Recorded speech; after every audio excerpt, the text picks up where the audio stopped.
There's a strange kind of freedom that washes over you the moment you stop trying to control everything. It's a liberation from the relentless cycle of what-ifs, maybes, and what could go wrongs. Suddenly, life begins to breathe again, unburdened by the weight of expectations and anxieties. Worry, for all its clamor, is just a cage made of shadows. It traps us in a future that doesn't even exist, stealing the peace and strength we already possess. As the Buddha wisely taught, you only lose what you cling to. Yet in a world that constantly tells us to hold on tighter, how do we finally let go? Why does our desire to fix everything only leave us feeling more broken? If you've ever felt the exhausting pressure of needing everything to be just perfect, then this is for you. We'll explore the hidden patterns that drain your soul and tense your spirit, and discover how ancient Buddhist wisdom can offer a path to freedom. Make sure to stay until the end, as the final lesson holds a profound truth that could permanently shift your emotional world. The illusion of control, the exhaustion of clinging.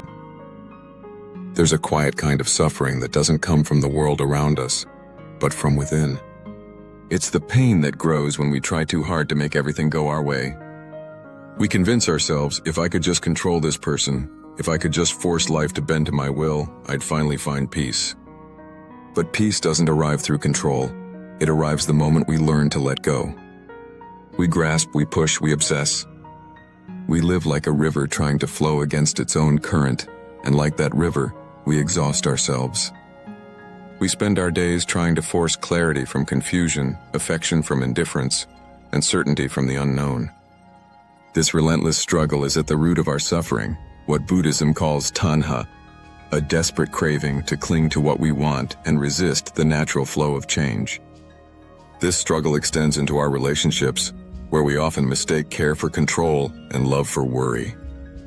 There's a fine line between genuine affection and crippling attachment. At first, our hearts are open and we care freely. But slowly, silently, that care begins to demand something in return: validation, security, or control. And when we don't get it, we suffer. We wonder, why does love hurt so much? But the truth is, it's not love that hurts, it's the clinging. We also lose our inner peace by constantly reacting. There's a sacred space between what happens to us and how we choose to respond. Yet most of us rush to react, to prove a point, to defend a wound, or to control an outcome. The more we react, the more power we give away, becoming like a leaf tossed by every breeze, unsettled and unsure. Ultimately, we spend our lives holding on not because we have to, but because we're terrified of what will happen if we don't. We grip tightly to people, plans, and expectations, even to our pain. Deep down, we believe that to release something is to lose a part of ourselves. This clinging creates an immense weight that holds us back.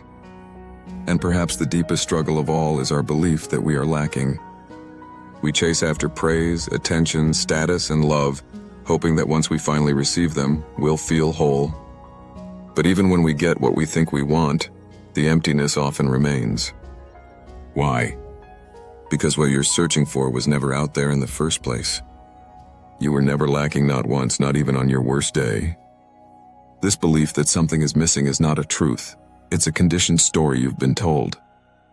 The wisdom of letting go, non-reaction, and trust. The solution to our suffering isn't to try harder, but to simply let go. True freedom begins where attachment ends. Imagine you're holding onto a rope you've been pulling for far too long. Perhaps it's a difficult relationship, an unattainable goal, or a rigid idea of who you're supposed to be. Now imagine yourself gently loosening your grip and feeling your shoulders finally drop. That is the beginning of peace.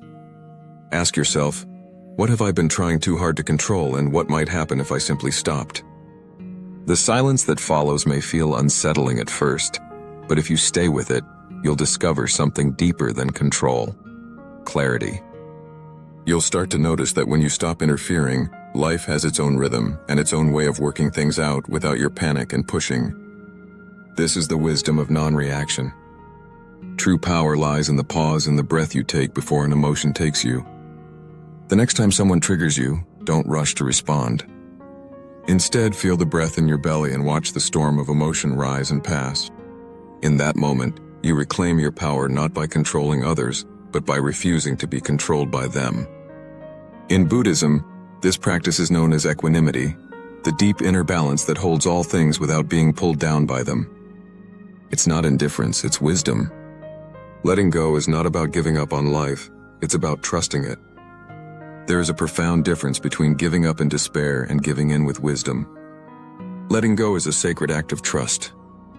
Clinging creates weight, while releasing creates wings. Have you ever watched a tree surrender its leaves in autumn? It doesn't do so in fear, but in rhythm, trusting the natural cycle of things. You too are a part of this rhythm. Trust it. And remember, you were born whole. You don't need to be completed. You need to remember who you already are. Think of a radiant diamond buried under a thick layer of mud. The mud may cover it, but it can never diminish its value. The diamond is still a diamond, and you are still radiant, complete, and enough exactly as you are. Your path to inner peace. Your path forward isn't about fixing, chasing, or trying to force things. It's about seeing, feeling, and returning to the quiet truth you've never truly lost. The moment you stop needing to control every twist and turn of your life is the moment everything begins to align with your soul, not your fear. It's when you realize that your greatest strength isn't in your hustle, but in your stillness. If this message resonated with you and you're ready to bring more calm and clarity into your daily life, you'll love the Daily Dharma podcast. Every episode is a new doorway to timeless wisdom and actionable insight that you won't find anywhere else. Hit the subscribe button and be sure to tap the bell icon so you never miss a lesson. We'd love to hear from you. Please share your biggest takeaway in the comments below. If you're not sure what to say, you can simply type, "My stillness is my strength." And if this video helped you in any way, please give it a like.